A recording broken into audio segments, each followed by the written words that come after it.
আসসালামু আলাইকুম রহমতুল্লাহি বারাকাতুহু। আলহামদুলিল্লাহ রব্বিল আলামিন। শুরু হচ্ছে শব্দে শব্দে দর্সে কোরআনের। আজ আমরা আলহামদুলিল্লাহ রব্বিল আলামিন উপনীত হতে পেরেছি পর্ব নম্বর 103, পার্ট নম্বর 103, 28 নম্বর পারার 61 নম্বর সূরা, সূরা আস-সফ। সূরা আস-সফ থেকে আজকের আমাদের তেলাওয়াত শুরু হবে ইনশাআল্লাহ। পার্ট নম্বর 103 ইনশাআল্লাহ বিইذنিল্লাহ। ওমা তাওফীকি ইল্লা বিল্লাহ আলাইহি তাওয়াক্কালতু ওয়া ইলাইহি উনীব। আউযু বিল্লাহি মিনাশ শাইতানির রাজীম।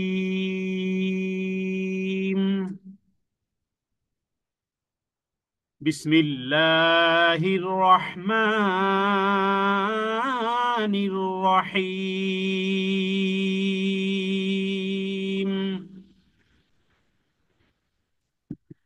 سبح لله ما في السماوات وما في الأرض وهو العزيز الحكيم।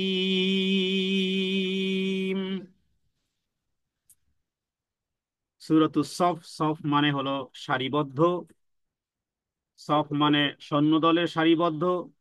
সফ মানে কাতার। সফ মানে সালাতের কাতার বা সারিবদ্ধভাবে সালাতের জন্য দণ্ডায়মান, অথবা মূলত সফ মানেই সৈন্যদের সারিবদ্ধ যুদ্ধের ময়দানে।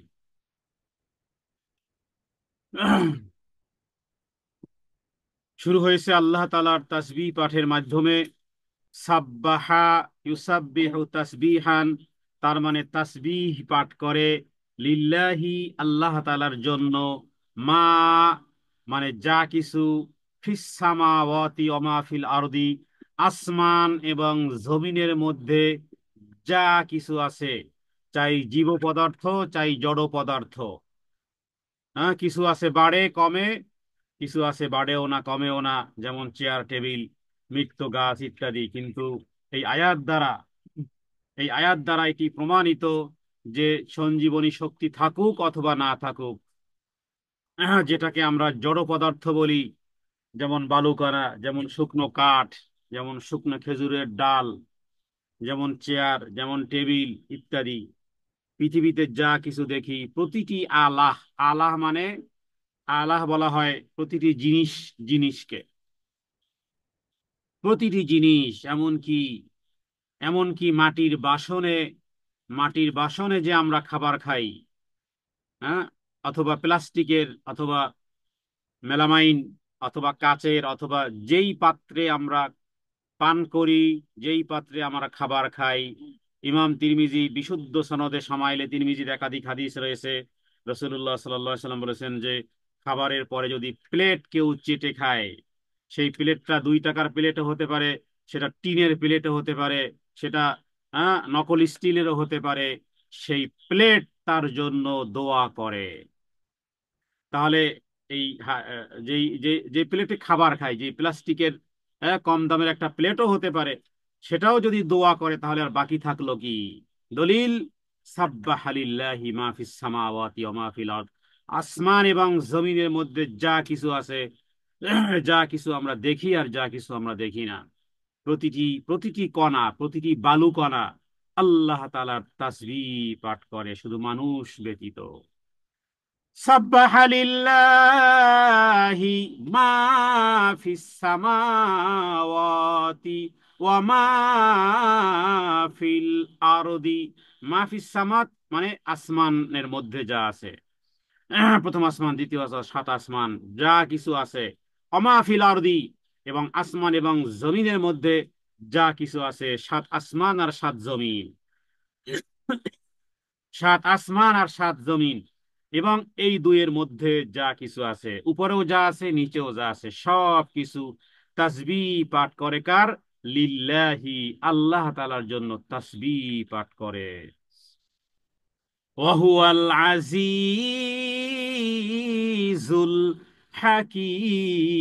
হাকিম, তিনি পরাক্রমশালী, প্রজ্ঞাময়। নবমণ্ডল আর ভূমণ্ডলে, আকাশমণ্ডলী এবং পৃথিবীতে যা কিছু আছে, আল্লাহ তাআলার পবিত্রতার মহিমা ঘোষণা করে, কারণ তিনি হলেন সত্যিকার অর্থেই পরাক্রমশালী এবং মহাপ্রজ্ঞাবান বা প্রজ্ঞাময়।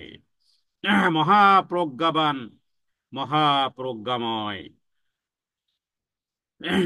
অথবা তিনি পরাক্রান্ত এবং মহাবিজ্ঞানী। তো এই সূরাটি মূলত কিছু সাহাবায়ে কেরাম পরস্পর তারা নিজেরা কথাবার্তা বলতেছিল এমন, যে আমরা যদি জানতে পারতাম যে কোন আমলটি আল্লাহ তাআলার কাছে অধিক প্রিয়, হ্যাঁ, কোন আমলটি আল্লাহ তাআলার কাছে অধিক প্রিয়, এটা যদি আমরা জানতে পারতাম। সাহাবায়ে কেরাম আব্দুল্লাহ ইবনে সালাম রাদিয়াল্লাহু তাআলা আনহু তিনি বলেন যে একদল নবীর সাহাবীগণ তারা পরস্পরে আলোচনা করতেছিল যে আল্লাহ তাআলার কাছে সর্বাধিক প্রিয় কোন আমলটি যদি আমরা জানতে পারতাম, তাহলে আমরা সেটা বাস্তবায়িত করতে পারতাম। আর এরপরে তখন রাসূলুল্লাহ সাল্লাল্লাহু আলাইহি ওয়াসাল্লামের উপরে এই সূরা আস-সফ নাজিল হয় এবং নবীজি পুরোটাই নাজিল হয় এবং পুরোটাই রাসূলুল্লাহ সাল্লাল্লাহু আলাইহি ওয়াসাল্লাম তিনি শুনিয়ে দেন। ইমাম তিরমিজি মুসনাদ আহমদে এই হাদিসটি রয়েছে। এবং হাদিসের প্রতিটি জিনিস সুবহানাল্লাহ, সুবহানাল্লাহ, কি পরিমাণ দাবিদার প্রতিটি ব্যক্তির কাছে। যেমন এই আয়াতটি পাঠ করলাম, এখন দাবি কি আপনার? আপনি কি অযথা দিন আর রাত, হ্যাঁ, আপনি কি এমন কোনো কাজে ব্যয় করবেন যেটি অনর্থক, যেন সেটি তাসবিহ হয়, যেন রবের সন্তুষ্টি যেন হয়। রবের সন্তুষ্টিটাও এক ধরনের জিকির। অথবা কিছু শব্দগত কিছু জিকির আজকাল, সেটাও জিকির। সালাত, হ্যাঁ, আদায় করা, সেটাও জিকির। ভালো চিন্তা ভাবনা করা, সেটাও জিকির। মৃত্যুর কথা স্মরণ, সেটাও জিকির। পরকালের কথা স্মরণ করা, সেটাও জিকির।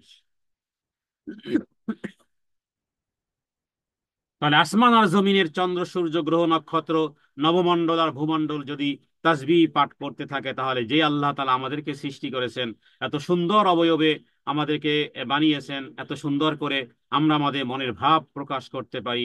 আল্লাহ তাআলা কাররামনা বানি আদম করেছেন, খলাকনাল ইনসানা ফি আহসানি তাকওয়িম করেছেন। বারবার কসম করে আল্লাহ তাআলা একটা সুন্দর নিজাম, একটা সুন্দর সিস্টেম আল্লাহ তাআলা আমাদের শরীরের মধ্যে দিয়েছেন। বিবেক দিয়েছেন, জ্ঞান দিয়েছেন, বুদ্ধি দিয়েছেন, মেধা দিয়েছেন, প্রজ্ঞা দিয়েছেন, জিহ্বা দিয়েছেন, দাঁত দিয়েছেন, মুখ দিয়েছেন। কেন তাহলে আমরা রবের স্মরণ করব না? হ্যাঁ, হাদিসের মধ্যে এসেছে, রাসূলুল্লাহ সাল্লাল্লাহু আলাইহি সাল্লাম বলেছেন, আফজালুজ যিকরি লা ইলাহা ইল্লাল্লাহ। অথবা আরেকটি হাদিসের মাধ্যমে চারটি শব্দ পাওয়া যায় যে আল্লাহ তাআলার কাছে আহাব্বুল কালাম ইলাল্লাহি আরবা, আল্লাহ তাআলার কাছে অধিক প্রিয় চারটি কথা। এক, সুবহানাল্লাহ; দুই, আলহামদুলিল্লাহ; তিন, আল্লাহু আকবার; চার, লা ইলাহা ইল্লাল্লাহ। সুবহানাল্লাহ, আলহামদুলিল্লাহ, লা ইলাহা ইল্লাল্লাহ, আল্লাহু আকবার। এই চারটি কথা আল্লাহ তাআলার কাছে অধিক প্রিয়। এটা হলো এক নম্বর আয়াত। তাহলে আমরা ইনশাআল্লাহ আমরা যেন রাত আর দিনের প্রতিটি মুহূর্ত মুহূর্ত যেন আমরা তাসবিহ পাঠের মাধ্যমে যেন আমরা আমাদের সময়ের মূল্যায়ন করতে পারি, রব্বে কারীমের কাছে সেই প্রার্থনা করি। দ্বিতীয় আয়াত, ইয়া আইয়ুহাল্লাযীনা আমানু লিমা তাকুলুন,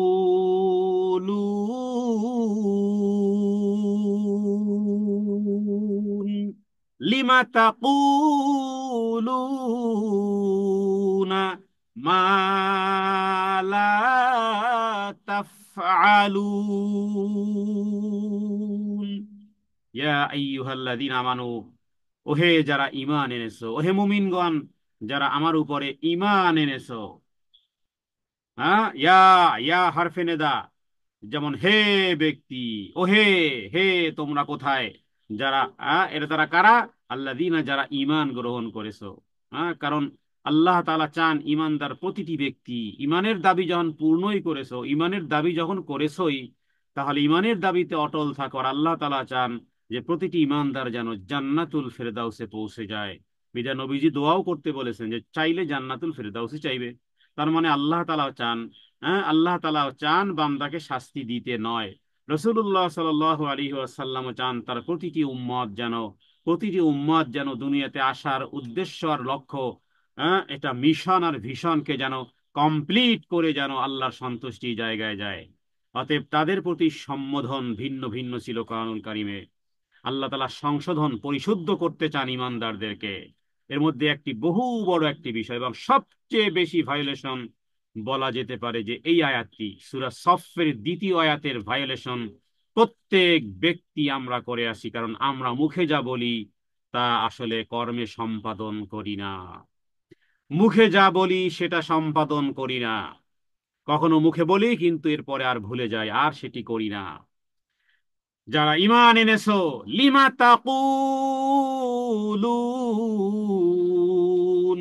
লিমা প্রশ্ন, কেন, কেন, কেন, হোয়াই, হোয়াই, কেন, তাকুলুনা তোমরা কেন ওই কথা বলো, তাকুলুনা তোমরা বলো কেন, কেন তোমরা বলো, হ্যাঁ কি, মালা, মালা, যা, যা তোমরা তাফআলুন করো না, যা তোমরা করো না। ওহে মুমিনরা, হে মুমিনরা, হে মুমিনরা যারা ঈমান এনেছো আমার উপরে, পরকালের উপরে, তোমরা যা করো না তাহলে সে কথা কেন বলো, এমন কথা কেন বলো যা তোমরা করো না। এটার দুইটা অর্থ হতে পারে। এখানে সম্বোধন যদিও ব্যাপক, তবু প্রকৃতপক্ষে আল্লাহ তাআলা মুমিনদেরকে লক্ষ্য করে বলেছেন। এবং এটি আল্লাহ তাআলার কাছে যে কিভাবে তোমরা কোনো কাজ বাস্তবে না করে বলো, বলেছি বা করেছি, এটা একটা যেমন ভয়াবহতা। যেমন বদরের যুদ্ধে এরকমের হয়েছিল, কেউ কেউ বলেছিল যে আমি তরবারি দিয়ে যুদ্ধ করেছি, আঘাত করেছি, অথচ সে না তরবারি দিয়ে যুদ্ধ করেছে, না আঘাত করেছে। আচ্ছা, এখন এখানে আরো দুটি বিষয় আছে। এক হলো যে একজন ব্যক্তি হজ করতে, তার উপর হজ ফরজ নয়, সে কি হজের হজ নসিহত করতে পারবে না? কারণ সে তো হজ নসিহত যদি করে হজের, এই সরি এই হজের, তো সে তো নিজেই হজ করতে পারে না, বা তার উপর হজ ফরজ নয়। এর দ্বারা এটা নয়, বরং যেই জিনিস তুমি, তোমার উপর অবধারিত, সেই জিনিস তুমি বলো অথচ তুমি করো না, হজের বিষয়টি ভিন্ন। কারণ এটি সবার উপরে, সবার উপরে ফরজ নয়। তাহলে যেই জিনিস প্রত্যেক ব্যক্তির জন্য একটা প্র্যাকটিস, একটা জীবন করতে হবে, হালাল হারামের বিষয়, আদেশ এবং নিষেধের বিষয়, তাহলে এমন নয় যে বক্তা একজন বলবে মানুষকে আল্লাহর হুকুমের আদেশ নিষেধ জানাবে কিন্তু নিজে করবে না। এটি করা উচিত নয়। আল্লাহ তাআলার কাছে এটা খুবই খারাপ জিনিস। তো আল্লাহ তাআলা এখানে মুমিনদেরকে বাঁচাতে চান বিধায় বলতেছেন, হে মুমিনরা, তোমরা এমন কথা কেন বলো যে কথা, যেই কাজ তোমরা করো না, এবং যদি এমনটি করো তাহলে শুনে রাখো, কাবুরা মাকতান ইনদাল্লাহি আন তাকুলু মা লা তাফআলুন। কাবুরা মাকতান, কাবুরা মানে অনেক বড়, মানে খুবই বড়, বড় ধরনের লঙ্ঘন, মাকতান যেটা অনেক, ক্রোধ, নিন্দনীয়, ক্রোধ বলা যেতে পারে, নিন্দনীয় হতে পারে, অসন্তোষ হতে পারে, হ্যাঁ অপছন্দনীয় হতে পারে, এটা আল্লাহ তাআলার কাছে বড় ধরনের অপছন্দনীয়তা। কাবুরা মাকতান, বড় অপছন্দনীয়তা, বড় নিন্দনীয়, হ্যাঁ বড় অসন্তোষ, বড়ই অসন্তোষজনক একটি বিষয় ইনদাল্লাহি, আল্লাহ তাআলার কাছে। কি সেটি? আন তাকুলু, যা তোমরা বলো, তোমরা মুখে যেটা বলো, আন তাকুলু তোমরা মুখে বলো, মা লা তাফআলুন, অথচ তোমরা সেটি করো না। তোমরা এমন কথা বলো, যেই কথা, যেই কাজ তোমরা করো না, এটি আল্লাহ তাআলার কাছে খুবই অপছন্দনীয়, অতিশয় অসন্তোষজনক, এবং আল্লাহ তাআলার কাছে এটি বড়ই ক্রোধের বিষয়। কাবুরা মাকতান ইনদাল্লাহ। রব্বে কারীমের কাছে প্রার্থনা করি, হে রব্বে কারীম, আমাদের কথা আর কাজ মিল করে দাও, আমাদের হৃদয় আর মুখ, আমাদের মুখের ভাষা আর হৃদয়ের ভাষা তুমি একাকার করে দাও, যেন মুখে একটি আর হৃদয় যেন আরেকটি না হয়। এটি সব জায়গাতে অনেক সময় উপরে হয়তো বা উপরে ভালোবাসা প্রকাশ করে, কিন্তু মুখে হৃদয় থেকে ঘৃণা করে। হ্যাঁ, উপরের ভাষা থাকে এক রকমের, আর হৃদয়ে থাকে প্রচুর প্রচুর অগ্নিশর্মা হৃদয়ে থাকে। এই এই এই ভিন্নতা, এটা আল্লাহ তাআলা জানবেন। হ্যাঁ, এটি আল্লাহ তাআলা জানবেন। এটি নবীরাও জানতেন, এটি আল্লাহ তাআলা জানেন। বিধায় আল্লাহ তাআলাই বলছেন, দেখো এই জন্য আল্লাহর দিকে ইঙ্গিত করা হয়েছে যে এটা আল্লাহ তাআলার কাছে খুবই ক্রোধের বিষয়, নিন্দনীয় বিষয়, অসন্তোষের বিষয়। কারণ এটি আল্লাহ তাআলা, তিনিই জানেন। হুয়া লতিফুল খাবীর, হুয়া আলিমুম বিযাতিস সুদূর, ফাইন্নাকা তা'লামু খায়িনাতাল আয়ুনি ওয়া মা তুখফিস সুদূর। তিনি খুব ভালো করেই জানেন, হ্যাঁ, তোমাদের চোখের চোখের খায়না, চোখের খেয়ানত, চোখের খেয়ানত। হ্যাঁ, চশমা চশমা দিয়ে কোন দিকে তাকিয়ে কোন দিকে দৃষ্টি তাকাও। হ্যাঁ, খাইনাতাল আয়ুন, তোমাদের চোখের পলকের যেই খেয়ানত, সেটিও আল্লাহ তাআলা খুব ভালো করে জানেন। আমা তুখফিস সুদূর, তোমাদের হৃদয়ের গহীনে কি লুকায়িত আছে সেটিও খুব ভালো করে জানেন। অতএব কথা আর কাজ যেন এক হয়। তো এই ধরনের ঘৃণিত কাজ আল্লাহ তাআলার কাছে বড় আকার ধারণ করেছে। আর তা হলো যে তোমরা যা করো তা, তোমরা যা করো না তা বলো। তো তা একজন মুমিনের উচিত কি? একজন মুমিন ব্যক্তি মুমিনের ক্যাটাগরিতে থাকতে হলে প্রতিদিন এটাকে শানিত করতে হবে। প্রতিদিন সকালে সকালে, হ্যাঁ, সকালে ঘুম থেকে উঠে ফজরের সালাতের পরে এই দৃঢ় বিশ্বাস রাখতে হবে যে আমি মুমিন হিসেবে থাকতে হলে আমাকে কথা আর কাজ, হ্যাঁ, যেন আল্লাহ তাআলার সাথে সত্যবাদিতার পরিচয় দেওয়া যায়। কথাকে যেন সত্যায়ন হয়, আমি যা বলবো তা যেন আমি করি। এরপরে চতুর্থ আয়াত, ওই বিষয়টি যেটা সাহাবায়ে কেরাম চেয়েছিল, যে আমরা যদি জানতাম যে আল্লাহ তাআলা কোন কাজে বেশি খুশি হন, তাহলে আমরা সেই কাজটি করতাম। সেই প্রশ্নের উত্তর 4 নম্বর আয়াতে।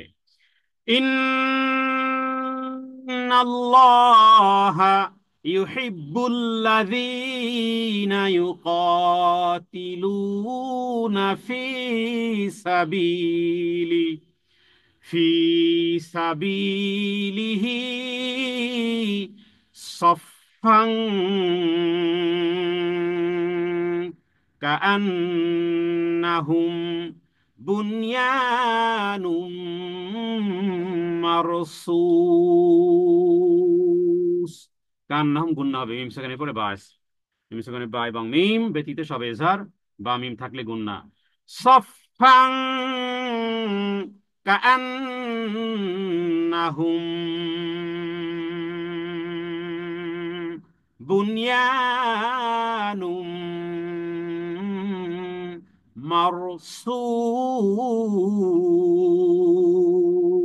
মারসুস। ইন্নাল্লাহ, নিশ্চয় আল্লাহ তাআলা, ইউহিব্বুল্লাযীনা, আল্লাহ তাআলা ভালোবাসেন। নিশ্চয়ই আমার রব্বুল আলামিন আল্লাহ তাআলা, আল্লাহ সুবহানাহু ওয়া তাআলা ভালোবাসেন। ইউহিব্বু মানে ভালোবাসা। আমরা আল্লাহ এবং আল্লাহ রাসূলের জন্য এই মহাব্বত শব্দ ব্যবহার করব। কখনো আশেকে রাসূল, কখনো এই প্রেম, কখনো এই বিভিন্ন রকমের যে সমস্ত বাংলা শব্দগুলো আছে, এগুলো এগুলো শানের বিপরীত। আল্লাহ তাআলার জন্য শানের বিপরীত। আশেকে রসুলের কথা বলা যায় নাই। আশেক কথাটা এটা স্বামী স্ত্রীর সাথে প্রেম প্রীতির মধ্যে, ওই এই প্রেমিক প্রেমিকার জন্য এটা মিলে। এটা আল্লাহ রাসূলের জন্য মেলে না, বরং মিলে কি মাহাব্বা। ইন্নাল্লাহা ইউহিব্বুল্লাযীনা। আবার কোরআন কারীম সূরা আলে ইমরানে আছে, হে নবী আপনি বলে দেন, যদি তোমরা আল্লাহর ভালোবাসা পেতে চাও, কুল ইন কুনতুম তুহিব্বুনাল্লাহ ফাত্তাবিউনি ইউহিব্বুকুমুল্লাহ। মহাব্বাহ, আমরা মহব্বত করি আল্লাহ এবং তার রাসূলকে। তো রাসূলের আশেক, রাসূলের, হ্যাঁ, ইত্যাদি কথাগুলো, এগুলো এগুলো শানের ক্ষেত্রে বিপরীত। এখানে আল্লাহ তাআলা বলতেছেন, নিশ্চয় আল্লাহ সুবহানাহু ওয়া তাআলা ভালোবাসেন। ইউহিব্বু মানে ভালোবাসেন, আল্লাযীনা যারা, ইউকাতিলুনা যারা লড়াই করে, ফি সাবিলিহি আল্লাহ তাআলার পথে, সাফফান সারিবদ্ধভাবে। এই আয়াতের এই শব্দের মাধ্যমে এই সূরাটির নামও সফ, সূরাতুস সফ হয়েছে। তার মানে সারিবদ্ধ। কিভাবে? কান্নাহুম, যেন তারা, বুনিয়ানুম মারসুস। বুনিয়ান মানে বলা হয় বিল্ডিং কে, ঘরকে বলা হয় বুনিয়ান, কারণ এখানে একটা ফাউন্ডেশন থাকে, ভিত্তি থাকে, বুনিয়ান। হ্যাঁ, মারসুস মানে সুদৃঢ়। যারা আল্লাহ তাআলার পথে সারিবদ্ধ ভাবে যুদ্ধ করে, সারিবদ্ধ হয়ে যুদ্ধ করে, যেন সীসা গলানো প্রাচীর। যেন সীসা সীসা গালানো প্রাচীর, মানে কাতার বেঁধে যুদ্ধ করে যেন তার একটা সুদৃঢ় ভবন, যেন একটা বিল্ডিং। হ্যাঁ, মানে এমন ভাবে সারিবদ্ধ ভাবে তারা যুদ্ধ করে, প্রাচীরের মতন সংগ্রাম করে সারিবদ্ধ ভাবে, প্রাচীরের মতন। আল্লাহ তাআলা তাদেরকে ভালোবাসেন, আল্লাহ তাআলা তাদেরকে ভালোবাসেন। তাহলে বোঝা যায় যে ঈমান গ্রহণ করার পরে, কারণ ঈমানটা তো মেইন আগে, একের পরে ঈমান গ্রহণ করার পরে, বিষয়ে একাধিক হাদিসও আছে যে তারপরে কি, তাহলে হলো যে ঈমান গ্রহণ করার পরে আল্লাহ তাআলার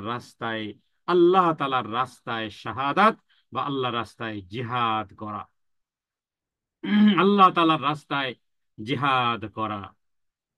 তো এই জন্য এই বিষয়টি আমরা কেউ বঞ্চিত থাকবো না যদি নিয়ত রাখি, যদি বলি হে প্রভু, তোমার রাস্তায় শাহাদাতের মৃত্যু নসিব করিও।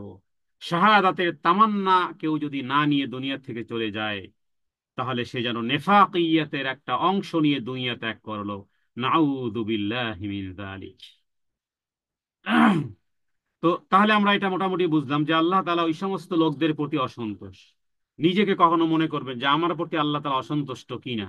হ্যাঁ, যদি আমার কথা কাজ মিল না থাকে, তাহলে এই আয়াতের দলিল হলো যে আমি আমার কথার কাজ যদি আমার মিল না থাকে, আমি মানুষকে কথা বলি একটা, আর ভিতরে আছে আমার আর একটা, যদি এমন হয়ে থাকে, তাহলে সদা সর্বদা আমার রব্বে কারীমের অসন্তুষ্টি আমার উপর লেগে আছে। এটা হলো এই এই এই সূরার একটি দলিল। তো এই জন্য মোনাফেকদের একটা চরিত্রের মধ্যে এটা একটা, যে তারা কথা যা বলবে, কথা হবে মিষ্টি, কথা হবে মধু মিশ্রিত, কিন্তু অন্তরে থাকবে বিষ।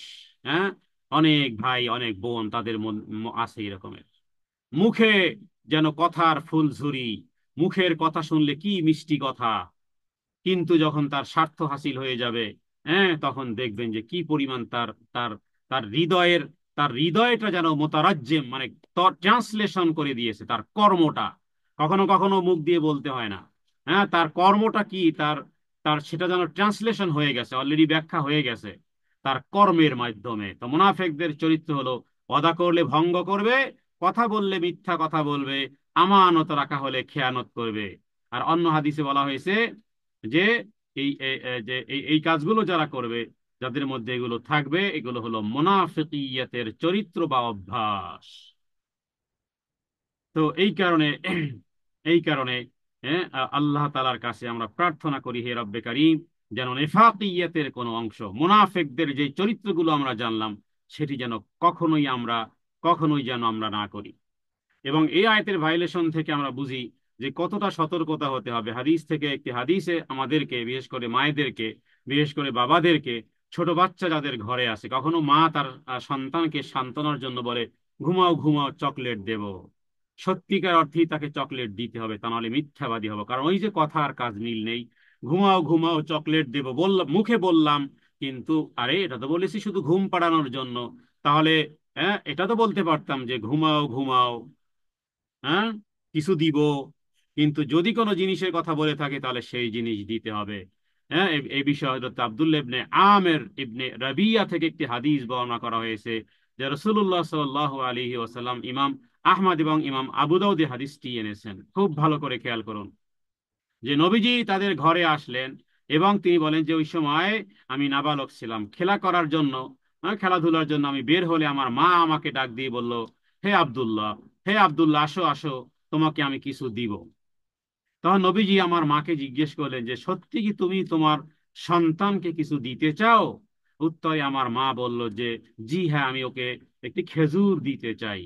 তখন রাসূলুল্লাহ সাল্লাল্লাহু আলাইহি ওয়াসাল্লাম বললেন যে তাহলে তো খুবই ভালো কথা, আহসানতা, যদি এটি তুমি না করতে তাহলে জেনে রাখো, যদি কিছুই না দেওয়ার ইচ্ছা করতে, তবে মিথ্যা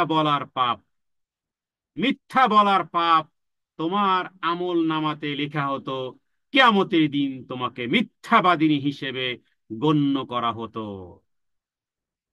আল্লাহু আকবার কাবীরা, আলহামদুলিল্লাহি কাসীরা, ওয়া সুবহানাল্লাহি বুকরাতাও ওয়া আসীলা। কিয়ামতের দিন কেউ যেন আমরা বিপদে না পড়ি। দেখুন, রাসূলুল্লাহ সাল্লাল্লাহু আলাইহি ওয়াসাল্লাম এমন কোন ওয়ে রাখেননি, এমন কোনো বিষয় গুপ্ত রাখেননি, এমন কোনো বিষয় তিনি রাখেননি যে গোপন করে রেখে গেছেন না, সব জানিয়ে দিয়েছেন। বিন্দু পরিমাণ আখেরাতে পরকালে নোকসান হবে এমন কোনো বিষয়, এমন কোনো জিনিস নবীজি রাখেননি। তাহলে ছোট বাচ্চাকে যদি আমরা ভুলে ভালে কোনো কিছু বলি তাহলে সেটা দিতে হবে। হ্যাঁ, যদি ইচ্ছা থাকে যে না এটা সে শুধুমাত্র বাচ্চাকে বললাম কিন্তু করব না, দিব না, তাহলেও মিথ্যাবাদী হিসেবে সাব্যস্ত হতে হবে। নাউযুবিল্লাহি মিন যালিক। তাহলে বিষয়টি বোঝা গেল যে এটি কত গুরুত্বপূর্ণ একটি বিষয়। তার মানে ওয়াদার সাথে ওয়াদাকৃত ব্যক্তির তাগিদ যদি থাকে তাহলে অবশ্যই সেই জবাবদিহিতা এবং সেটি পূর্ণ করতে হবে। এটি আল্লাহ তাআলা চান। কোরআনুল কারীমের একাধিক আয়াত এবং বিভিন্ন হাদিস থেকে বিষয়টি স্পষ্ট হয়।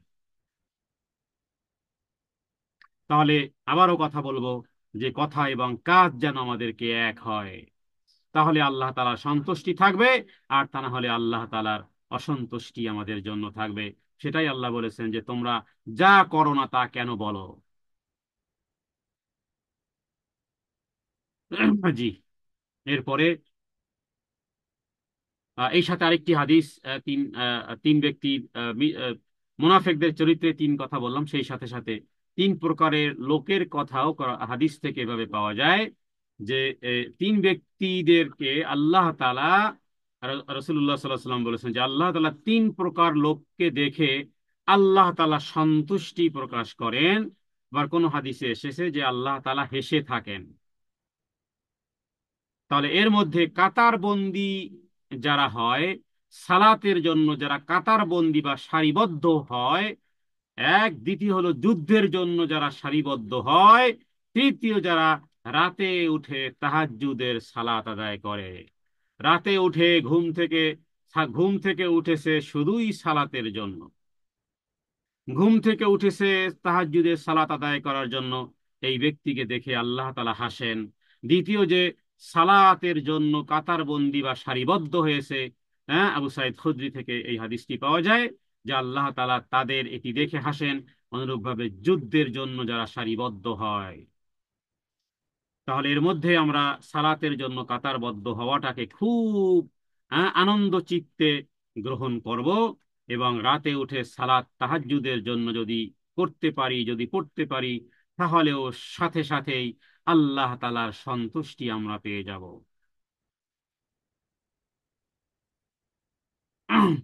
আল্লাহ তাআলা যেন আমাদেরকে আল্লাহ তাআলার সন্তুষ্টি খুঁজে খুঁজে যেন আমরা করতে পারি। তো এখানে মূলত এই আয়াতে জিহাদকে অনেক বড় গুরুত্বপূর্ণ বিষয় এখানে নেক কাজ হিসেবে সাব্যস্ত করা হয়েছে। আর হবেই না কেন, এটি যেহেতু তার জীবন দেওয়ার, হ্যাঁ, মুমিনদেরকে তার কাজের, হ্যাঁ, আর সন্তুষ্টির জায়গায় যেখানে জীবনটাই আল্লাহর সন্তুষ্টির জন্য দিয়ে দিয়ে দেওয়া। তাহলে এই হলো এই এই এই সূরার এই আয়াতগুলোর বিষয়। লিমা তাকুলুনা মা লা তাফআলুন, কাবুরা মাকতান ইনদাল্লাহ আন তাকুলু মা লা তাফআলুন। এরপরে কি কাজ করতে হবে সে বিষয়টি আল্লাহ তাআলা কথা আর কাজের গরমিল যেন মুমিনের বৈশিষ্ট্য নয়, এবং খেলার ছলেও আমরা কখনো বাচ্চাদের সাথে মিথ্যা কথা বলবো না। খেলার ছলেও নয়, ভুল ভাল বোঝানোর জন্যও নয়, বরং তাদেরকে যা করব ঠিক সেটাই ব্যবহার করব। জি। 5 নম্বর আয়াত। وَإِذْ قَالَ مُوسَى لِقَوْمِهِ يَا قَوْمِ لِمَ تُؤْذُونَنِي وَقَدْ تَعْلَمُونَ أَنِّي رَسُولُ اللَّهِ إِلَيْكُمْ। এরপরে আল্লাহ তাআলা দৃষ্টান্ত এনেছেন পূর্বের নবীদের সম্পর্কে, যে সময়কে ওয়াইদ ক্বালা মূসা, এবং হ্যাঁ, যখন বলা হলো মূসা আলাইহিস সালাতু ওয়াস সালাম তার সম্প্রদায়কে বলেছিল। তার মানে এখানে অযকুর, হ্যাঁ, অযকুর একটা লুকায়িত আছে। তার মানে স্মরণ করো সেই ঘটনার দিকে, যখন যখন ওয়াইদ মানে, হ্যাঁ, যেহেতু হরফে জামান, তো যখন যখন মূসা আলাইহিস সালাতু ওয়াস সালাম তার সম্প্রদায়কে, ক্বালা মূসা, মুসা আলাইহিস সালাম বলেছিল লি কওমিহি, তার কওমকে, মুসা আলাইহিস সালাতু ওয়াস সালাম তার সম্প্রদায়কে বলেছিল কি, ইয়া কওমি, হে আমার সম্প্রদায়, লিমা তুযুনানি, কেন তোমরা আমাকে কষ্ট দাও, তোমরা আমাকে কেন কষ্ট দাও, ওয়াকাদ তা'লামুনা, অথচ তোমরা জানো, আন্নী রাসূলুল্লাহ, আমি আল্লাহর পক্ষ থেকে, আমি আল্লাহর পক্ষ থেকে তোমাদের কাছে আল্লাহর রাসূল। ফালাম্মা যাগু আযাগাল্লাহু কুলুবাহুম। ফালাম্মা যাগু, অতঃপর যারা, জাগু মানে বক্রতা, সংকীর্ণতা, হ্যাঁ, বা বাঁকাপনতা বা অবাধ্যতা ইত্যাদি, একাধিক অর্থ হতে পারে।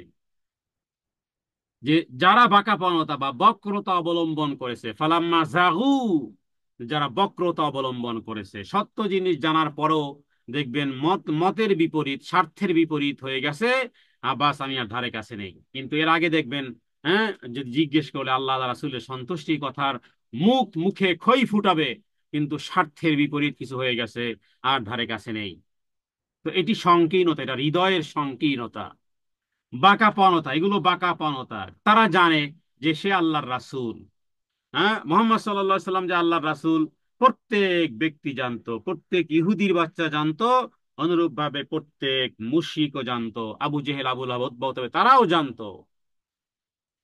কিন্তু স্বার্থের বিপরীত অথবা কোনো কিছুর বিপরীত হয়ে যাবে, এই কারণে তারা মানতো না। কোরআনুল কারীমে আল্লাহ বলছে, হে নবী, আপনাকে ওরা চেনে এইভাবে, ইয়ারিফুনা কামা ইয়ারিফুনা আবনাহুম, ওরা নিজেদের সন্তানদেরকে যেভাবে চিনে, আপনাকেও সেইভাবে চিনে, কিন্তু মানে না।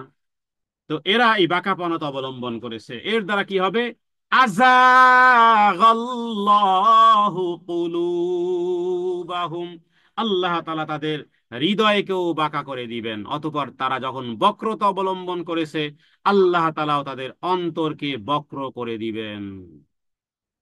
ওয়াল্লাহু লা ইয়াহদিল কওমাজ কওমাল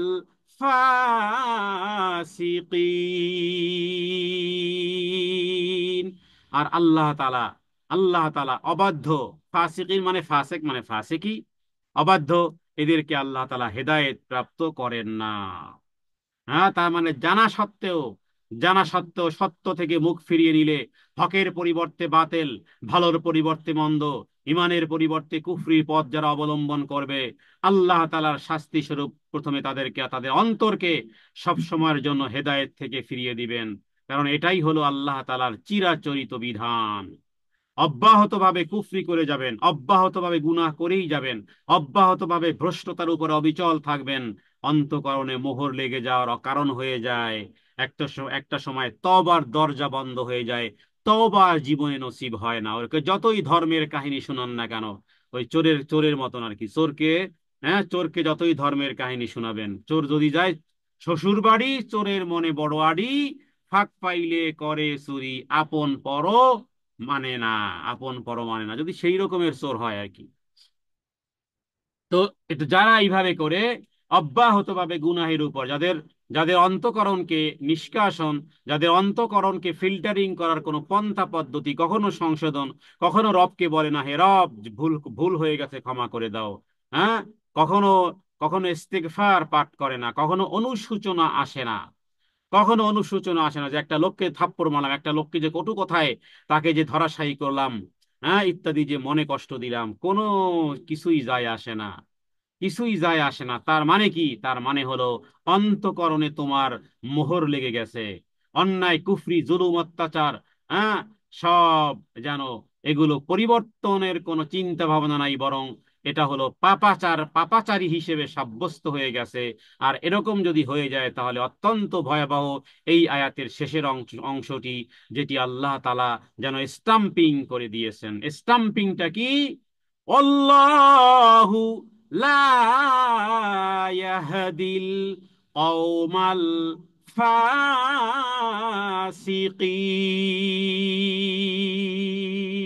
ফাসিকিন। আল্লাহ তাআলা আনুগত্য থেকে যারা বহিষ্কৃত হয়ে গেছে তাদেরকে সত্য পথ আর প্রদর্শন করা হয় না। তটস্থ থাকা উচিত, ভীতি ভীতি ভয় ভীতি রাখা উচিত। সারা দিনে যেন, সারা দিন আর রাতে যেন রবকে বলি, হে আল্লাহ, দিন আর রাতে কত অবাধ্যতার কাজ করেছি, আল্লাহ ক্ষমা করে দাও, বাস ক্ষমা করে দাও প্রভু, ক্ষমা করে দাও। হ্যাঁ, রব্বি গফির, হে প্রভু ক্ষমা করে দাও। অতুবা আলাইয়া, তোমার দিকেই প্রত্যাবর্তন করতেছি হে রব্বুল আলামিন। ইন্নাকা, নিশ্চয়ই তুমি, আনতাত তাওয়াবুল গফুর, তুমি তো তওবা কবুলকারী। হ্যাঁ, রবের কাছে তওবা চাইতে হয়, ক্ষমা চাইতে হয়, ক্ষমা চাইলে ক্ষমা পাওয়া যাবে, ক্ষমা না চাইলে হবে না। এটা একটা টার্ম অ্যান্ড কন্ডিশন আছে, এটা একটা টার্ম অ্যান্ড কন্ডিশন, একটা শর্ত প্রযোজ্য আছে। হ্যাঁ, যেমন কোরআনুল কারীম বহু আয়াতে বলেছেন, উদউনি আস্তাজিব লাকুম, উদউনি ডাকো, দেন দেন আমি সাড়া দেব। ফাযকুরুনি, দেন আযকুরুকুম, আগে স্মরণ করো, আমিও তোমাকে স্মরণ করব। ফাযকুরুনি, তোমরা আমাকে স্মরণ করো, এরপরে এই শর্ত হয়ে গেলে আযকুরুকুম, তাহলে আমিও তোমাদেরকে স্মরণ করব। অশকুরুলি, কৃতজ্ঞতা আদায় করো। ওয়ালা তাকফুরুন, অকৃতজ্ঞ হইও না। তাহলে আপনাকে কিছু করতে হবে, কিছু করতে হবে, বসে আছি চুপচাপ হবে না, আনুগত্য থেকে বহিষ্কৃত হয়ে যেতে হবে। এরপরে এক সময় পথ বন্ধ হয়ে যাবে। আল্লাহু লা ইয়াহদিল কওমাল ফাসিকিন, কিছু মানুষ জাহান্নামে যেতে হবে না, কিছু মানুষকে তো জাহান্নামে যেতে হবে। আল্লাহ তাআলা কি তিনি কোরআনুল কারীমে কসম করে বলেছেন হামিম সেজদার মধ্যে, হ্যাঁ, লাআমলা জাহান্নামা মিনাল জিন্নাতি ওয়ান নাসি আজমাইন, আমি অবশ্যই পরিপূর্ণ করে দেব জাহান্নামকে মানুষ এবং জিন দিয়ে। হ্যাঁ, তাহলে গোস্বার ক্যাটাগরির মধ্যে কেন বন্ধু তুমি হাঁটো? তুমি জানো এই পথে হাঁটলে, হ্যাঁ, ওই ভারত আর ইন্ডিয়ার বর্ডারে তুমি কানায় কানায় কানায় কানায় হাঁটো, গুলি দোনো দিক থেকে আসতে পারে। হ্যাঁ, বাংলাদেশের এই বিজিবিও দিতে পারে ওদিক থেকে ভারতীয় সৈন্য, কানায় কানায় কেন হাঁটো? জানো এটা নিষিদ্ধ এরিয়া, জানো এটি, হ্যাঁ, এই জানো এটা, এটা নিষিদ্ধ এরিয়া, কেন তাহলে ওই পথে হাঁটো যে পথে রবের অসন্তুষ্টি, যে পথে রবের অসন্তুষ্টি? দিন আর রাতে বারবার বলতেছো, চালাও সে পথে যে পথে তোমার প্রিয়জন গেছে চলি, সে পথে নয় যে পথে তোমার, হ্যাঁ, অভিশপ্ত এবং তোমার ক্রোধ যেখানে অবধারিত, যেখানে অবিরাম ধারায় বর্ষিত হয়, সে পথে নয়। গায়রিল মাগদুবি আলাইহিম ওয়ালাদ-দাল্লিন, আমিন মানে আল্লাহুম্মা ইস্তাজিব, হে আল্লাহ তুমি কবুল করো। কোথায় গেল এগুলো? এখানে প্রার্থনা, এখানে চাওয়া হচ্ছে কিছু, এরপরে কিছু থেকে পরিত্রাণ চাওয়া হচ্ছে। সালাতি যদি আদায় না করি, আবার যদি নাই বুঝি কি বললাম কি শুনলাম, কিছুই যদি না বুঝি, তাহলে ওমরা আর খুরমা সব একাকার হয়ে গেছে। আহ, এরপরে আল্লাহ তাআলা আরেক নবীর উদাহরণ এখানে এনেছেন। وإذ قال عيسى ابن مريم يا بني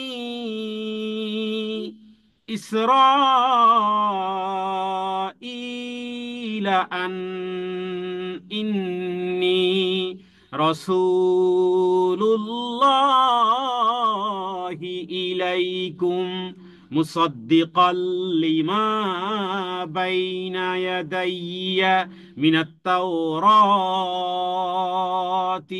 ومبشرا برسول يأتي من بعد اسمه أحمد। এই পর্যন্ত।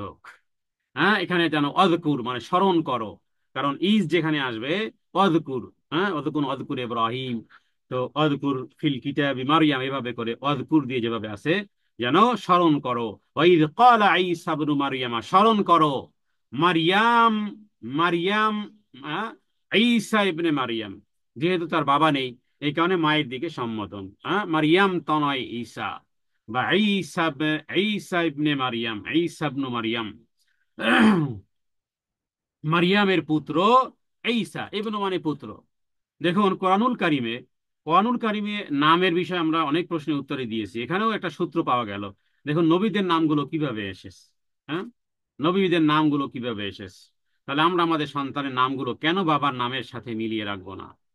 তো স্মরণ করো ঈসা, মারিয়ামের পুত্র ঈসার দিকে, যখন সে তার সম্প্রদায়কে বলেছিল ইয়া বানি ইসরাইলা, হে বনি ইসরাইল। বনি ইসরাইল বলা হয় কাকে? হযরতে ইয়াকুব আলাইহিস সালাতু ওয়াস সালামের বংশ পরম্পরাকে বলা হয় বানি ইসরাইল। বানি ইসরাইল বলা হয় হযরতে ইয়াকুব আলাইহিস সালাতু ওয়াস সালামের সন্তানদেরকে, অথবা তাকে বনি ইসরাইলের নবীও বলা হয়। যদিও বনি ইসরাইল এই গোত্র একেবারে এসেছে হযরতে ঈসা আলাইহিস সালাতু ওয়াস সালাম পর্যন্ত।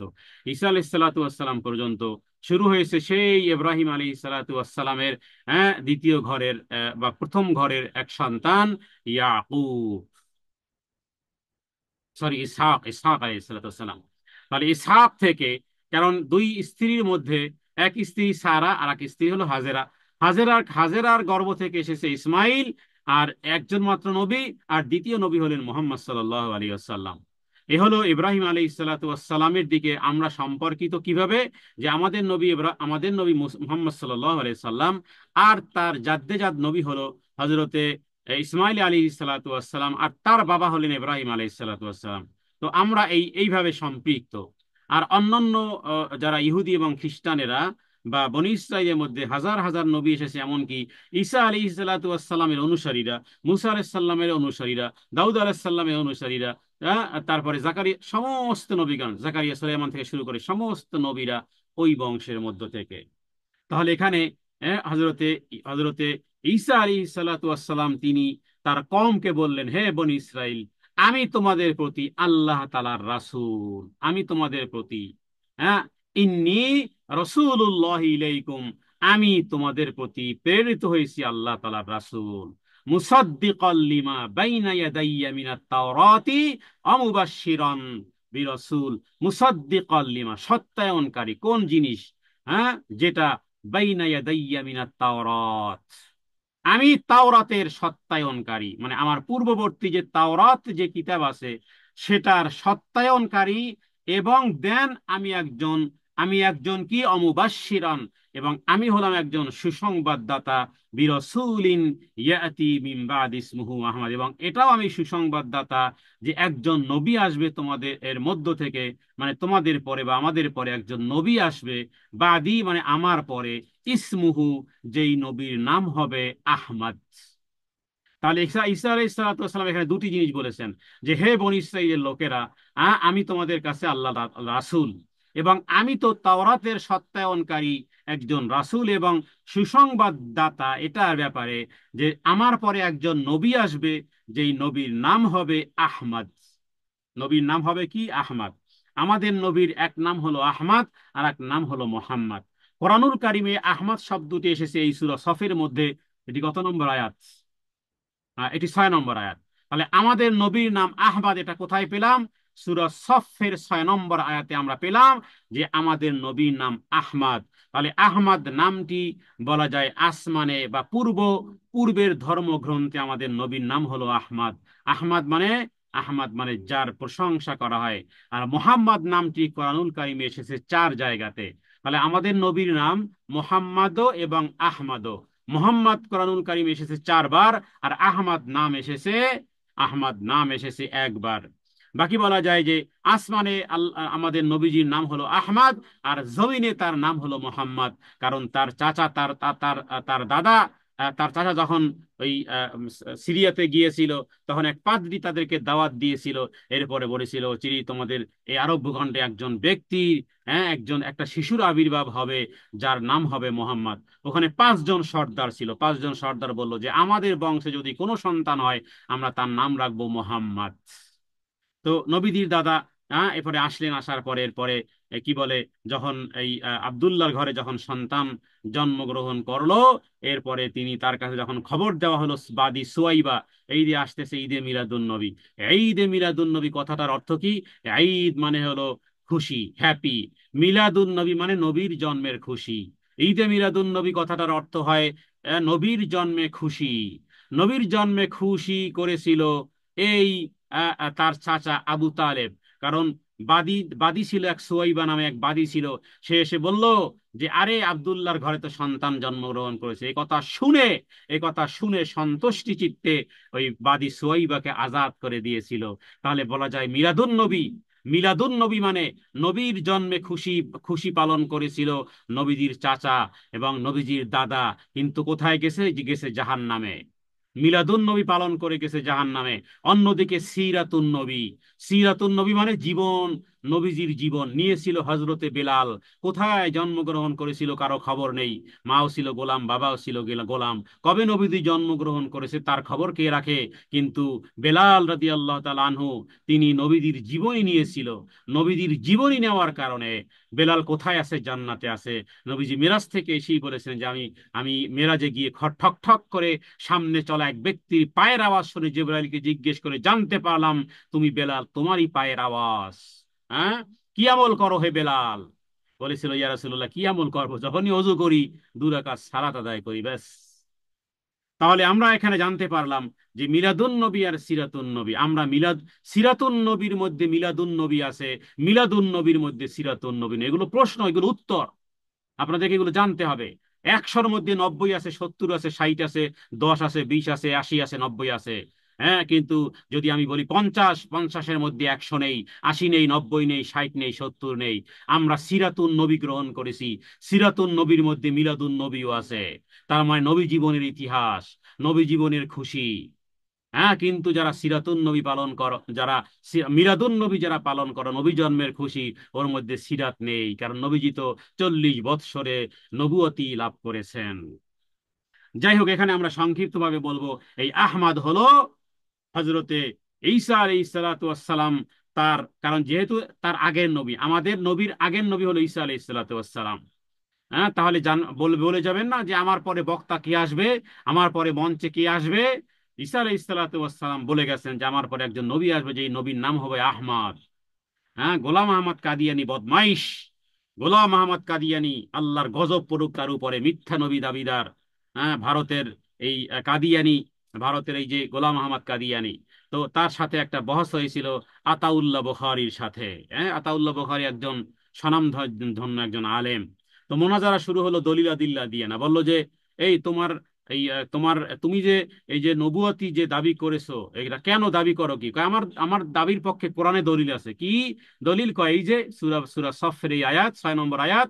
হ্যাঁ, অমুবাশশিরাম বিরাসূলিন ইয়াতি মিন বাদি ইসমুহু আহমদ। এই যে আহমদ বলা হয়েছে, আমার নাম তো আহমদ। কয় তোর নাম তো গোলাম আহমদ, তার তুই হলো ওই নবীর গোলাম। আহমদ নবীর গোলাম। কয় না, আমি আমি আহমদ। তো ঠিক আছে, তাহলে আমি গোলাম কেটে দিই, আমি আমার এবার তো হলো। তো নামের এক অংশ যদি কাটা জায়েজ হয়ে যায়, হ্যাঁ, গোলাম আহমদ থেকে যদি গোলাম কেটে দাও, আহমদ নাম হয় তোমার, তাহলে তোর তোর এই নীতিমালা অনুযায়ী আমার নাম হলো আতাউল্লাহ। হ্যাঁ, তাহলে তুই যেমন নামের প্রথম অংশ কেটে দিছস, আমি আতাউল্লাহ। আতাউল্লাহ মানে আল্লাহ প্রদত্ত, আল্লাহ তাআলা যাকে দিয়েছেন। তাহলে আতা বাদ দিয়ে দিলাম, আতা বাদ দিয়ে আমি হয়ে যাই আল্লাহ। আমি আল্লাহ হয়ে তোর মতো বদমাইশকে আমি কোনো নবী দেই নেই। এভাবে করে এই গোলাম আহমদ কাদিয়ানির সাথে আতাউল্লাহ বুখারীর, হ্যাঁ, এইভাবে করে আতাউল্লাহ বুখারীর এইভাবে করে তার কি হয়, মোনাজারা হয়। তো যাই হোক, আমাদের নবীজি একাধিক নাম হাদিস থেকে পাওয়া যায়। এখানে আমরা পেলাম আহমদ। এরপরে ফালাম্মা জাআহুম বিল বায়িনাতি ক্বালু, ফালাম্মা জাআহুম অতঃপর যখন আসলো, হ্যাঁ, অথবা যখন আসলো বিল বায়িনাতি সুস্পষ্ট প্রমাণাদি সহ, স্পষ্ট নিদর্শন সমূহ। এরপরে মোহাম্মদ সাল্লাল্লাহু আলাইহি সাল্লাম যখন দুনিয়াতে আসলেন, হ্যাঁ, সব কিছু ঠিকঠাক ছিল, আগমন ছিল, জানা ছিল। ইহুদিরা কিছু বুঝতে পেরেছিল, যার কারণে তো ওই যে ওই গান গেয়েছিল, তলা আল বদরু আলাইনা মিন সানিয়াতিল বিদাই ওয়াজাবাত শুকরু আলাইনা মাদা লিল্লাহি দা। ইহুদিরা আপ্যায়ন করেছিল, কারণ তাদের কাছে স্পষ্ট ছিল, সবার কাছেই বিষয়গুলো ছিল, জ্ঞান ছিল যে একজন নবী আসবেন এইভাবে এইভাবে করে। কিন্তু যখন প্রমাণাদি আসলো, তখন এরা বলা শুরু করলো, কলু তারা বলল, হাদা সিহরুম মুবিন, আরে এটা তো স্পষ্ট জাদু। হাদা, এটি তো স্পষ্ট জাদু। হ্যাঁ, তাহলে ঈসা আলাইহিস সালাতু ওয়াস সালাম যার সম্পর্কে সুসংবাদ দিয়েছিলেন, সেই নবী যখন তাদের কাছে সুস্পষ্ট নিদর্শন নিয়ে আসলো, এবার মক্কার মুশরিকরা এবার বলা শুরু করলো যে আরে এটা তো প্রকাশ্য এক জাদু। নাউযু বিল্লাহি মিন যালিক। অন্ধ হলে অন্ধ হলে যা হয়। তো আমরা জানলাম ঈসা আলাইহিস সালাতু ওয়াস সালাম তার উম্মতকে বলে দিয়ে গিয়েছিলেন যে আমার পরে একজন শেষ নবী সাল্লাল্লাহু আলাইহি ওয়াসাল্লাম আসবেন যার নাম যার নাম হবে কি আহমদ। হাদিসের মধ্যে রাসূলুল্লাহ সাল্লাল্লাহু আলাইহি ওয়াসাল্লাম বলেছেন তিনি আনা আহমদ ওয়া মুহাম্মদ ওয়াল মাহি ওয়াল হাশির ওয়াল আকিব ওয়াল ফাতিহ, হ্যাঁ ইত্যাদি। যে আল্লাহ তাআলা আমার জন্য, আল্লাহ তাআলা আমার জন্য 10টি নাম রেখেছেন। 10 মানুষের একাধিক নাম কেন হয়? ভালোবাসার আধিক্য হলেই দেখবেন মা তার সন্তানকে চুমু খায় এগালে ওগালে কপালে গলায়, আর বলে আমার বাবু, আমার কলিজার টুকরা, আমার নয়নের পুতুলি, আমার লাল, আমার বাবু, আমার কলিজা, হ্যাঁ আমার আদরের পাখি। মা কত ডাকা ডাকে তার সন্তানকে, আদর করে, বুকে লাগায়, চুমু খায়। কেন? ভালোবাসার আধিক্য এত যে এক নাম ডেকে মা সন্তুষ্ট হতে পারেন, বারবার বারবার বারবার একাধিক নামে মা তাকে চুমায় আদর করে। নামের আধিক্য, এটা ভালোবাসার বহিঃপ্রকাশ। আল্লাহ সুবহানাহু ওয়া তাআলা আমাদের মুহাম্মদুর রাসূলুল্লাহ সাল্লাল্লাহু আলাইহি ওয়াসাল্লামের জন্য 10টি আশরাত আলিল আসমা, 10টি নাম রেখেছেন। নবীজি বলেছেন আমি আহমদ, আমি মোহাম্মদ, আমি মাহি, হ্যাঁ মানে নিশ্চিহ্নকারী, হ্যাঁ যার মাধ্যমে রাসূলুল্লাহ কুফরি নিশ্চিহ্ন করে দিবেন। আমি হাসের, আমি একত্রিতকারী, হ্যাঁ আমি একত্রিতকারী, আমার কদমের কাছে সমস্ত মানুষ জমা হবে। আমি আকিব, আমি পরিসমাপ্তিকারী। সুবহানাল্লাহ। তো এভাবে করে, এভাবে করে একাধিক নাম রাসূলুল্লাহ সাল্লাল্লাহু আলাইহি ওয়াসাল্লাম আরো বিভিন্ন হাদিসে বলেছেন যে এই আহমদ হাসের, তারপরে আছে কি এ, এ, মুকাফফি মানে সর্বশেষ আগমনকারী। আবার নবী ও তাওবাও আছে, তাওবার নবী। 24 আওয়ার্স খোলা, 24 আওয়ার্স তওবার দরজাটা খোলা আছে। আল্লাহ তাআলা প্রতিদিন প্রতি রাত্রে আসমানে প্রথম আকাশে নেমে আসেন আর ডাকতে থাকেন, কেউ কি আসো হালমিন মুস্তাগফিরিন আস্তাগফিরুল্লাহ, কেউ আসো আমার কাছে ক্ষমা প্রার্থনা করবে, আমি ক্ষমা করে দেব। আহা, 24 ঘন্টা খোলা, অথচ একদিন জবান বন্ধ করে দেওয়া হবে। 1000 বৎসর চিৎকার করবে জাহান্নামের মধ্যে। 1000 বৎসর চিৎকার করার পরে মালিক দারোগা ফেরেশতা জাহান্নামের বলবে, এই ইন্নাকুম মা কিসুন, চুপ কর, ইন্নাকুম মা কিসুন, তোরা বড় অপরাধী, তোরা অপরাধী, বড় অপরাধী, তোরা চুপ কর। তারপর বল লিয়াকদি আলাইনা রব্বুকা, যে হে ইয়া মালিক লিয়াকদি আলাইনা রব্বুক, হে মালিক, আল্লাহকে তো হাজার হাজার বছর ডাকলাম, হে মালিক, হে জাহান্নামের দারোগা ফেরেশতা, একটু রবের কাছে একটু সুপারিশ করো না, রবের কাছে একটু সুপারিশ করো না, লিয়াকদি আলাইনা রব্বুকা, যে রবের কাছে একটু লিয়াখাফফিফ আযাব, কথা আছে যে একটু একটু শাস্তিটা একটু কম করা যায় কিনা। রবের কাছে একটু একটু আরাধনা করে, একটু রিকোয়েস্ট করে দেখো না, একটু আযাবটাকে, শাস্তিটাকে একটু কম করা যায় কিনা। এরপরে জাহান্নামের ওই ওই মালিক ফেরেশতা, ওই দারোগা ফেরেশতা, সে বলবে ইন্নাকুম মাকিসুন, চুপ, কোয়াইট, একেবারে কোনো সাইলেন্ট হয়ে যা, কোনো রকমের আওয়াজ করবি না। অথচ এখানে যদি বলি, এতটুকু যদি বলি আস্তাগফিরুল্লাহ, হ্যাঁ 70 বার পাঠ করা যায় 1 মিনিটে, 1 মিনিটে 70 বার পাঠ করা যায়। আপনি ট্রাই করুন, আরো কম লাগবে, 1 মিনিট লাগবে না, 50 সেকেন্ডের মধ্যে আপনি 70 বার আস্তাগফিরুল্লাহ পাঠ করতে পারবেন। যদি খুব ভালো করেই পড়েন তাহলে 1 মিনিটে, 1 মিনিটে আপনি 70 বার পাঠ করতে পারবেন। আল্লাহ তাআলাকে যেই জিনিসটি 70 বার বলে রেখেছেন, আল্লাহ তাআলা একবার বললেই তিনি শুনেন। আয়াতুল কুরসির মধ্যে আছে না, লা তাখুযুহু সিনাতুন ওয়ালা নাওম, ঘুম আর তন্দ্রা তাকে স্পর্শ করে না, কোনো অমনোযোগিতা, অমনোযোগিতা হয় না। যে আপনি পড়েছেন আল্লাহ টের পান না, খবর পাননি, না। আমা কুন্না আনিল খালকে গাফিলিন, আরে আরে আমা কুন্না, এটা কিভাবে সম্ভব, আনিল খালকে, সৃষ্টি জগৎ থেকে, গাফিলিন, আল্লাহ তাআলা অমনোযোগী হবেন, এটা কি করে সম্ভব, এটা কিভাবে সম্ভব? ওই বনী ইসরাইলের ওই ঘটনার মতন, যদিও গল্প টাইপের গল্প। যে মুসা আলাইহিস সালাম আল্লাহকে বলেছেন আল্লাহ ঘুমাও না, আল্লাহ তাআলা উত্তর না দিয়ে বলেছেন যে 2 গ্লাস পানি খুব ভালো করে ধরে রাখো, অথবা এই গ্লাসে পানি ওই গ্লাসে ঢালো। ঢালতে ঢালতে ঢালতে মুসা আলাইহিস সালাম ক্লান্ত পরিশ্রান্ত, হাত থেকে গ্লাস পড়ে চূর্ণ বিচূর্ণ হয়ে গেছে। মুসা আলাইহিস সালাম দাঁড়িয়ে গেছেন, কি ব্যাপার? আল্লাহ তাআলা বললেন, হে মুসা, কোথায় গ্লাস? ভেঙ্গে চুরে একাকার হয়ে গেছে। আমি যদি এভাবে ঘুমাতাম, আল্লাহ তাআলা, তুমি যেভাবে করে ঘুমিয়েছো নবী, উলুল আজমি মিনার রাসূল ঘুমিয়েছো, 2 গ্লাস শেষ, হাত থেকে পড়ে চূর্ণ বিচূর্ণ, আমি যদি ঘুমাতাম তাহলে এই পৃথিবী একাকার হয়ে যেত। তো এগুলোর কোনো ভিত্তি নেই, যাই হোক। তো বিষয়টি হলো এই আয়াতুল কুরসি থেকে আমরা কি পাই? লা তাখুযুহু সিনাতুন ওয়ালা নাওম। তার নবিয়ুত তাওবা, তাওবার নবী, নবিউল মালহামা, সংগ্রামের নবী। ইমাম মুসলিম মুসনাদে আহমদ এই বিষয়ে একাধিক হাদিস রয়েছে। তাহলে এটি হলো মুহাম্মদ সাল্লাল্লাহু আলাইহি ওয়াসাল্লামের নাম সমূহ। অনুরূপ ভাবে কারো উপর রাগ চড়লে এক গালি দিয়ে আমরা ক্ষান্ত হই না, এর সাথে 10টা 15টা 20টা গালি দিয়ে দিই। কারণ শরীরের ভিতরে এত রাগ, এত গোস্বা, মেজাজটা এত খারাপ হয়ে গেছে যে একটা দুইটা গালি দিলে মন ভরে না, আরো 10টা গালি দেই, কারণ রাগ এই পরিমাণ হৃদয়ের মধ্যে আছে। তাহলে নামের কাসরাত শব্দের একাধিক ব্যবহারের মধ্যে ভালোবাসাও লুকায়িত থাকে, যেভাবে করে তার মা তার সন্তানকে আদর করে আর ভিন্ন ভিন্ন নামে তাকে আদর করতে থাকে। মুহাম্মদ সাল্লাল্লাহু আলাইহি ওয়াসাল্লামের জন্য এভাবে করে আল্লাহ তাআলা 10টি নাম নির্ধারণ করেছেন। জি, তাহলে এটি ছিল এই এই আয়াতের অর্থ, যেটি হযরতে ঈসা আলাইহিস সালাতু ওয়াস সালাম তিনি স্পষ্ট করে গেছেন তার উম্মতের মধ্যে। জি, এরপরে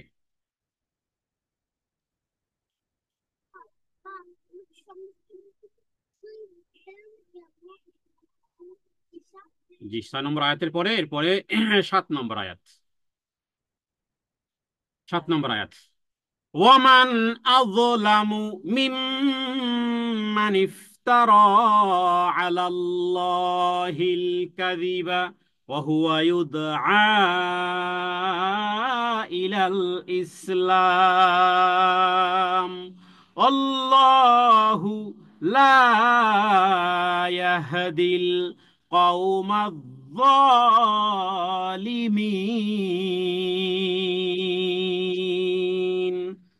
আল্লাহ তাআলা এর পরে ভিন্ন একটি প্রসঙ্গ উল্লেখ করতেছেন, অমান আযলামু, তার চেয়ে বড় জালেম আর কে হবে, সেই ব্যক্তির চেয়ে অধিক জালেম আর কে হবে। অমান আযলামু, আযলামু এটি কি বলে, ইসমে তাফজিলের সিগা, তার মানে সবচেয়ে বড় জালেম, সবচেয়ে অধিক জালেম তার তার চেয়ে আর কি হবে। মান ইফতারা আলাল্লাহিল কাযিব, যে ব্যক্তি রচনা করে, ইফতারা মানে রচনা করে, আলাল্লাহিল কাযিব মিথ্যা কথা রবের নামে বানিয়ে বানায়, রবের নামে মিথ্যা কথা বানিয়ে হ্যাঁ বানায় অথবা রচনা করে, আল্লাহ সম্পর্কে মিথ্যা রচনা করে, তার চেয়ে বড় জালেম আর কে হতে পারে। দেখুন, আমরা আবেগী ইসলাম অনেকে গ্রহণ করেছি। আবেগী ইসলাম, কোনো দলিল নেই, কোনো আদিল্লা নেই, কোনো হাদিসের রেফারেন্স নাই, বাস মেসেজ একটা পেয়েছেন, এই মেসেজটা যদি আপনি 20 জনকে দিতে পারেন তাহলে আপনার জান্নাত অবধারিত হয়ে যাবে। কে বলেছেন? মুহাম্মদ সাল্লাল্লাহু আলাইহি ওয়াসাল্লাম বলেছেন। বাস, পোস্ট একটা পেয়েছেন, এবার আপনি সবাইকে ফরওয়ার্ডিং করতেছেন, কারণ শুয়ে শুয়ে জান্নাত কামানো যাবে, শুধু মেসেজ ফরওয়ার্ডিং করলেই জান্নাত অবধারিত। এগুলো আল্লাহ এবং তার রাসূলকে মিথ্যাবাদী বানানো হয়। আপনি আল্লাহ আল্লাহ রাসূলকে মিথ্যাবাদী জানিয়েছেন, কারণ আপনার মতো আর এক শয়তান এগুলো বানিয়েছে, আর সেগুলোই ছেড়ে দিয়েছে, আর সেগুলোই গিলতেছে ওরা, যাদের কাছে কোরআন হাদিসের কোনো রেফারেন্স নেই, আর সেগুলোকে সবের কাজ মনে করে 20 জন 25 জনকে ওই সবের আশায় ফরওয়ার্ডিং করতেছে। এর দ্বারা কি হলো? আল্লাহ এবং আল্লাহ রাসূলকে মিথ্যাবাদী বানানো হলো। তোমার চেয়ে আর বড় জালেম আর কেউ নেই। দলিল সূরা সফফের 7 নম্বর আয়াত। ওয়ামান আযলামু মিম্মান ইফতারা আলাল্লাহিল কাযিবা ওয়া হুয়া ইউদআ ইলাল ইসলাম। হুম, ইসলাম কাকে বলা হয় সেটাই তো জানা নেই। কারো কোনো পোস্টকে ইসলাম বলে না, ইসলাম বলে আল্লাহ এবং আল্লাহ রাসূলের কথাকে ইসলাম বলে।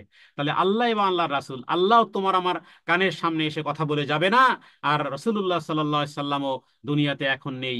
সাহাবায়ে কেরাম তারা শুনেছেন, কিন্তু আমরা সেটাও শুনতে পারিনি, কারণ আমরা নবীকেও দেখিনি, সাহাবায়ে কেরামও দেখিনি। তাহলে এখন আল্লাহ এবং আল্লাহ রাসূলের কথোপকথন গুলো কোরআন থেকে, আল্লাহর কালাম নিতে হবে, আর এর ব্যাখ্যা নিতে হবে হাদিস থেকে। তাহলে সেটি হবে অথেন্টিক, সেটি হবে দালিলিক, সেটি আছে দলিলের। আর তা না হলে এইভাবে করে আবেগের ইসলাম, এগুলো শয়তানও বানায়। আবেগের ইসলাম শয়তান বানায়, কারণ এটা এটা হলো ধর্মের নামে মধু, হালালের নামে হারামের ব্যবসা, হালালের মোড়কে হারাম, হালালের মোড়কে 100% হালাল, কিন্তু ভিতরে আছে শুয়োরের গোশত। কারণ ধর্মের ধর্মের মিঠাপনতা দিয়ে মানুষকে বেশি বিভ্রান্ত করা যায়। হ্যাঁ কোনো কথা আপনি খুব সুন্দর একটা কথাই নবীজির নামে লাগিয়ে দিলেন, আপনার ঠিকানা জাহান্নামে। হাদিস সহিহ বুখারীতে 4-5টা হাদিস আছে, মাই ইয়াকুল আলাইয়া মা লাম আকুল ফালিয়াতাবাওয়া মাকআদাহু মিনান নার। সে যেন তার ঠিকানা জাহান্নামে করে নিল। হ্যাঁ, প্রথম রমজানের এই ফজিলত, দ্বিতীয় রমজানের এই ফজিলত। কোন একজন উচ্চ পর্যায়ের এক শিক্ষিতা বোনের কাছ থেকে এই পোস্টগুলো যখন আসলো, আশ্চর্য হয়ে গেলাম। সে একাডেমিক লাইনে খুব হায়ার এডুকেশন সে গ্রহণ করেছে, কিন্তু দিনের ব্যাপারে এতটাই জিরো, যেই জিরো যেই জিরো তার জিরো থাকলো না, যেই জিরো হয়ে গেল, যেটা ব্যারাম হয়ে যাবে তার জন্য। কোরআনুল কারীমের এই আয়াত অনুযায়ী সে বড় জালেম, আর হাদিস অনুযায়ী সে যেন তার ঠিকানা জাহান্নামে করে নিল। কারণ দিন ধর্মের নামে কোন রকমের রেফারেন্স, কোন রকমের দলিল আদিল্লা ব্যতীতই তুমি ধর্ম প্রচারে নেমেছো। ধর্ম এটা মামু বাড়ির মোয়া নয়। হ্যাঁ, ধর্ম হয় আল্লাহ এবং আল্লাহ রাসূলের কথায়। ওমান আযলামু মিম্মান ইফতারা আলাল্লাহ।